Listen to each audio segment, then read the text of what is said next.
Cowards don't become martyrs. Skeptics don't become church leaders. Murderers don't become apostles. Yet, in the first century, all three happened instantly. How? Because they met the risen Jesus. Welcome to the Wordsmith Project. We've looked at eyewitness testimony. We've looked at the empty tomb. Now, we examine something that may be even more convincing: what the resurrection did to the people who witnessed it. Today, we look at the disciples, James, Jude, and Paul, and how their complete transformations make the resurrection the only logical explanation. Before the resurrection, the disciples are not heroic, they're not bold, they're not confident, they are terrified. At Jesus' arrest, they all fled. Peter denied Jesus to a servant girl. They hid behind locked doors out of fear. The disciples were crushed, confused, and completely defeated. Their Messiah was dead. Their hope was gone. Their courage evaporated. No one was planning to start a movement. No one expected a resurrection. Then something happened. Everything changed. After seeing the risen Jesus, they preached publicly. They healed the sick. They stood before the Sanhedrin. They were beaten, threatened, imprisoned, yet they kept preaching. Acts 4 records Peter and John saying, "We cannot help speaking about what we have seen and heard, not believed, not felt, not imagined, seen and heard." Their lives became unstoppable testaments to a resurrected Savior. Why does this matter? People may die for a lie they believe, but no one dies for a lie they invented.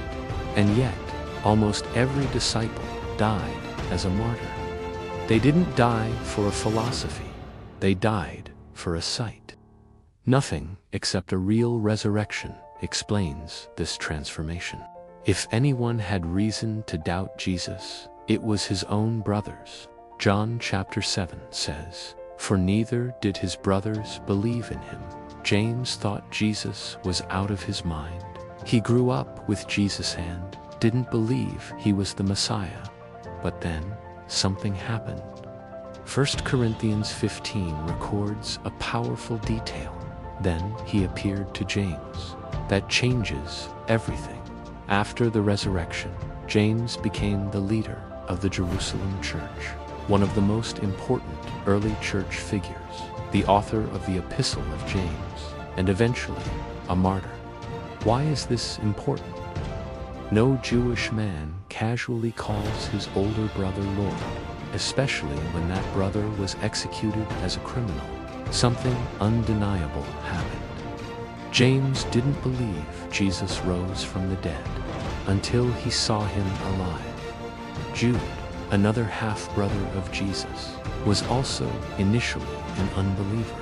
Just like James, he didn't accept Jesus' identity during his earthly ministry. But after the resurrection, Jude identifies himself this way in Jude chapter 1. Jude, a servant of Jesus Christ. Think about that. A devout Jew calling his brother Lord. Unthinkably, lest the resurrection is true. After the resurrection, Jude became a missionary, a defender of the faith, a martyr according to early tradition, and the author of the Epistle of Jude. The resurrection changes skeptics into servants. Paul may be the most dramatic transformation in history. Before the resurrection, he wasn't neutral. He wasn't undecided. He wasn't skeptical. He was a violent enemy. Acts chapter 8 says he approved Stephen's death, dragged Christians from their homes, imprisoned believers, and hunted the church. Paul was a rising Pharisee, respected, educated, zealous, powerful. He had zero reason to follow Jesus. Absolutely none. Then Jesus appeared to him. Acts chapter 9 records Paul meeting the risen Christ on the road to Damascus, and everything changed in an instant. After the resurrection, Paul became the greatest Christian theologian, a church planter, an evangelist, a missionary, a pastor.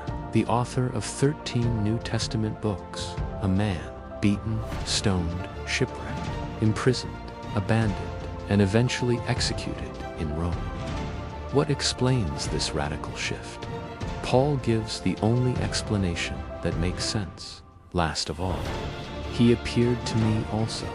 Persecutors don't become preachers unless something supernatural intervenes.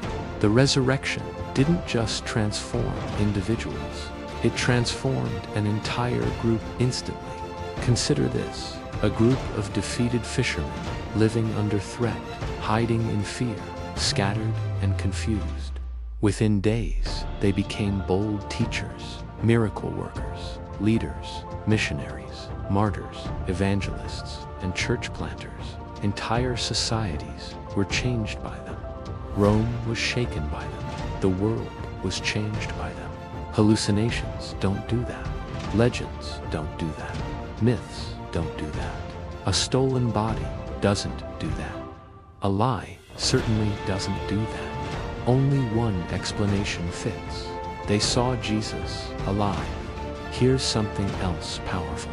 Not one of these people gained wealth, status, power, safety, comfort, or fame in their lifetime. They gained persecution, prison, beatings, exile, torture, and martyrdom. No one willingly suffers and dies for something they know is a lie. Their willingness to die proves they were convinced because they were eyewitnesses. Historians know this. When an entire group of people simultaneously and permanently changes their worldview under threat of death, something huge happened. And it was not wishful thinking, mass hallucination, self-deception, or a group lie. It was an encounter with resurrection power.